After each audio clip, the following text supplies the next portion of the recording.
হিন্দি চলচ্চিত্রের প্রথম dream girl Devika রানী চৌধুরী। জোড়াসাঁকো ঠাকুর পরিবারের আত্মীয়া দেবিকা রানীর চলচ্চিত্রের জীবন মাত্র 1 দশকের, কিন্তু তার মধ্যেই রূপ এবং অভিনয় গুণে তিনি পৌঁছে গিয়েছিলেন খ্যাতির শীর্ষে। 1933 সালে হিমাংশু রায়ের ছবি কর্মায় সাহসী অভিনয় করে সাড়া ফেলে দেন। জার্মানি এবং গ্রেট ব্রিটেনের যৌথ উদ্যোগে কর্মা নির্মিত হয়েছিল হিন্দি ও ইংরেজি ভাষায়। উভয় ভাষায় সঙ্গীত শিল্পীও ছিলেন দেবিকা রানী। तो अभी तो 12 भी नहीं बजे, तो यहाँ में मेरो का कसूर है साहब? 1 बजे से पहले मैं हिरकिश फाटक ना खोलूंगा। 12 और 1 बजे के बीच यहाँ भूत आओ करे, भूत। अच्छा,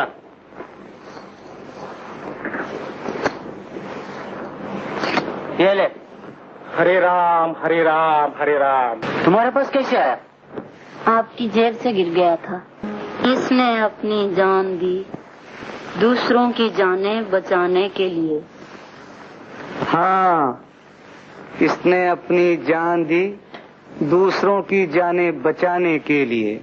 ये देवी थी। हाँ, देवी, जन्म से अछूत लेकिन कर्म से देवी।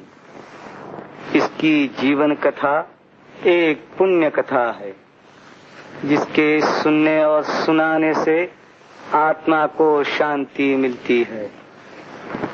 शांति तो हमें भी सुना दीजिए। अच्छा, मैं गुजरे हुए जमाने पर से पर्दा हटाता हूँ ताकि तुम खुद देखो, सुनो और अनुभव करो। वो उस पर जान देती थी क्योंकि वो और लड़कों जैसा न था। জন্ম ওয়াল্টিয়ারে। পিতা কর্নেল মনমথনাথ চৌধুরী ছিলেন প্রথম ভারতীয় সার্জন জেনারেল। পড়াশোনা করেন লন্ডনে। জীবন শুরু করেন একজন টেক্সটাইল ইঞ্জিনিয়ার হিসেবে। 1928 সালে আলাপ হয় হিমাংশু রায়ের সঙ্গে। শান্তিনিকেতনের উজ্জ্বল ছাত্র, বিলেত ফেরত ব্যারিস্টার হিমাংশু রায় ছিলেন হিন্দি চলচ্চিত্রের অন্যতম রূপকার। 1928 আ থ্রো অব ডাইস ছবির সেট ডিজাইনার হিসেবে দেবিকা রানী হিমাংশু রায়ের সঙ্গেই ঘুরে বেড়ান বিশ্বের নানান প্রান্তে এবং তারপরেই পরিণয়। হিমাংশু রায়ের বম্বে টকিজের অন্যতম অংশীদারও ছিলেন তিনি।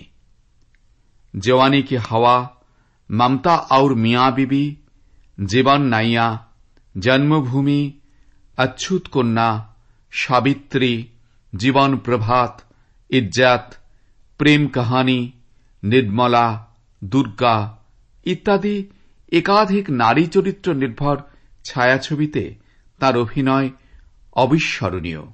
তিনি ছিলেন ভারতীয় সিনেমার ফার্স্ট লেডি।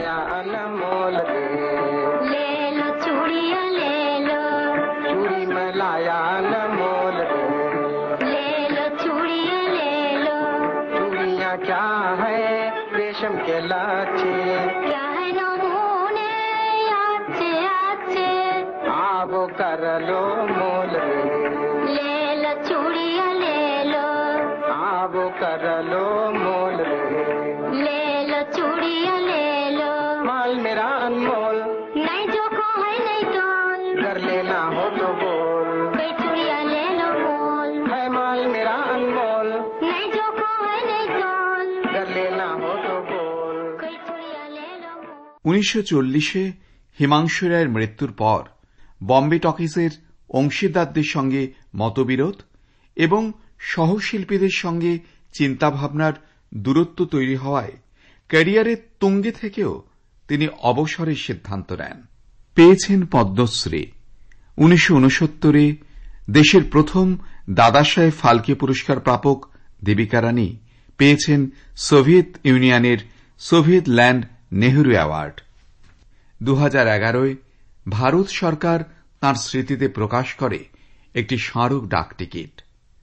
1994 আজকের দিনেই বেঙ্গালুরুতে ভারতীয় সিনেমার প্রথম স্বপ্নসুন্দরী প্রয়াত হন, রেখে যান এক গৌরবোজ্জ্বল ইতিহাস।